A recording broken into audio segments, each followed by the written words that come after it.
क्या हुआ नालायक? किस कुत्ते ने काटा तुझे, या कहीं मार खा के आया है? बोलता क्यों नहीं? अब क्या बताऊं कि चोरी करते हुए पकड़ा गया तो मेरी पिटाई हो गई। पिटाई भी ऐसी कि चोरी करना तो मैं भूल ही गया। अब क्या गधे, तूने चोरी चकारी शुरू कर दी? बस इसी बात की तो कमी रह गई थी बेटे, अपने बाप का नाम तो तू ही रोशन करेगा। अरे पिताजी, चोरी नहीं, मैं गड्ढे में गिर गया था, इस वजह से चोट लग गई है। कुछ दिनों में चिंटू पुरानी चोट से उबर जाता है। ठीक होने के बाद वो एक बार जग्गा से मिलने की सोचता है। अब तो सब ठीक है, मेरी भी हालत सही हो गई है। क्या पता जग्गा भी अब तक सही हो गया हो, लेकिन मुझसे ज्यादा तो उसकी पिटाई हुई थी। पर फिर भी हिम्मत करके एक बार जग्गा का हाल चाल भी लेना जरूरी है। बेचारा मेरी वजह से चोरी करते हुए पकड़ा गया।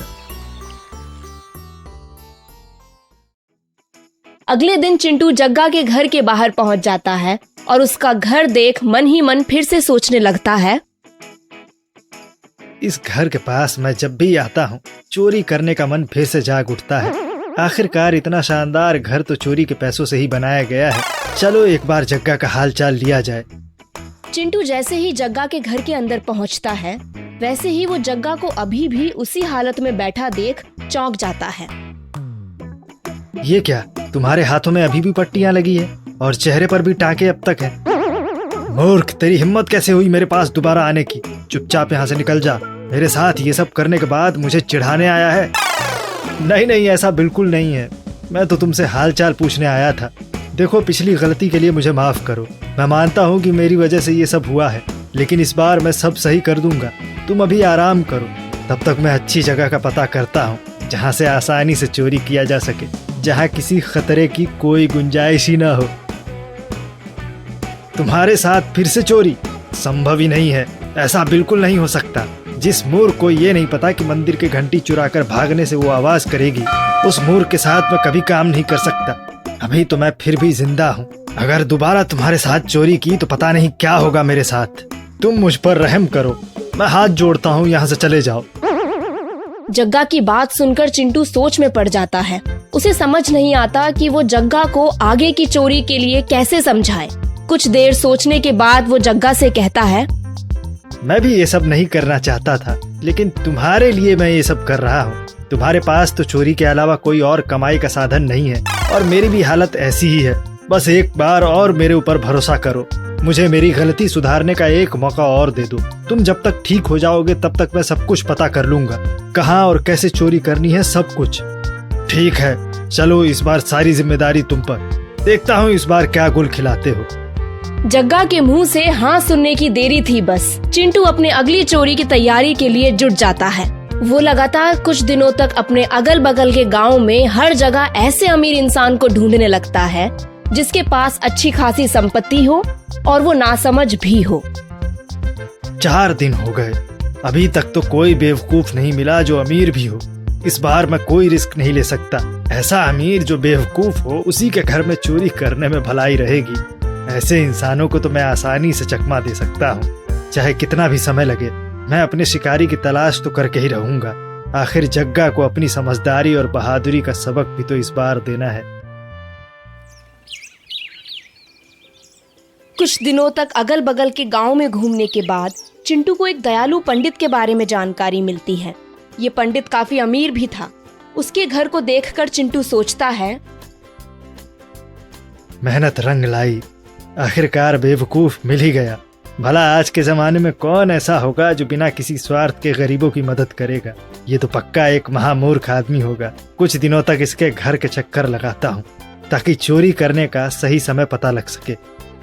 चिंटू पिछले 3-4 दिन से पंडित के घर के चक्कर लगा रहा था। रात के इंतजार में चिंटू कुछ देर तक उसी जगह रुका रहता है। हो न हो ये पक्का चोर ही होगा। देखने से ही एक नंबर का चोर लगता है। वैसे भी पैसे की वजह से गांव वाले मुझसे चिढ़ते हैं। उन्होंने ही इसे मेरे घर चोरी के लिए भेजा होगा। इसको तो सबक सिखाना ही पड़ेगा। रात के इंतजार में चिंटू कुछ देर तक उसी जगह रुका रहता है। जब अंधेरा होते ही पंडित अपनी बीवी को घर के जेवरात के बारे में बताता है। चिंटू चुपके से सब कुछ सुन लेता है। सारी बातें सुनने के बाद चिंटू मन ही मन खुश हो जाता है और अगली सुबह ही सारी बातें जग्गा को बताने पहुंच जाता है। जग्गा सुनो, एक बहुत ही अच्छी खबर लाया हूँ।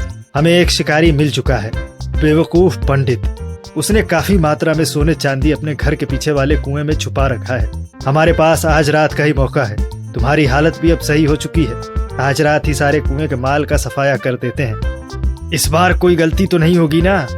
अरे नहीं, इस बार तो कोई गलती की गुंजाइश ही नहीं है। मैंने अपने कानों से सुना है भाई, पंडित अपनी बीवी को सब बता रहा था।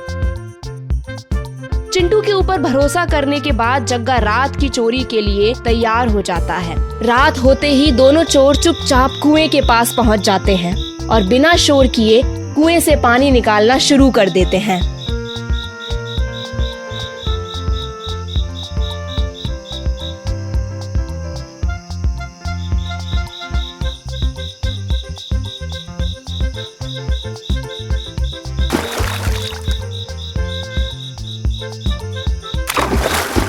पानी निकालते निकालते रात से भोर हो जाती है, लेकिन हीरे जवाहरात का कोई नामो निशान नहीं था। अरे मूर्ख, सोने कहाँ है? पानी से हमने पूरा खेत भर दिया, लेकिन हीरा अभी तक नहीं मिला। थोड़ा पानी और है कुएं में, कुछ ही देर में हमें सोना जरूर मिलेगा। अब दोनों की थक के हालत खराब हो गई थी। सुबह का समय भी हो चुका था। पंडित की पत्नी जब अपने घर से बाहर निकली तो उसने चिंटू और जग्गा को देखते ही चिल्लाना शुरू कर दिया, चोर चोर, अरे चोर आ गया, पकड़ो। इससे पहले कि गांव वाले वहां पहुंचते, पंडित की पत्नी की आवाज सुनते ही चिंटू और जग्गा जान बचाकर वहां से भाग खड़े होते हैं। इधर पंडित की पत्नी घर के अंदर आकर पंडित से कहती है, तो आप अब सोकर उठे हैं।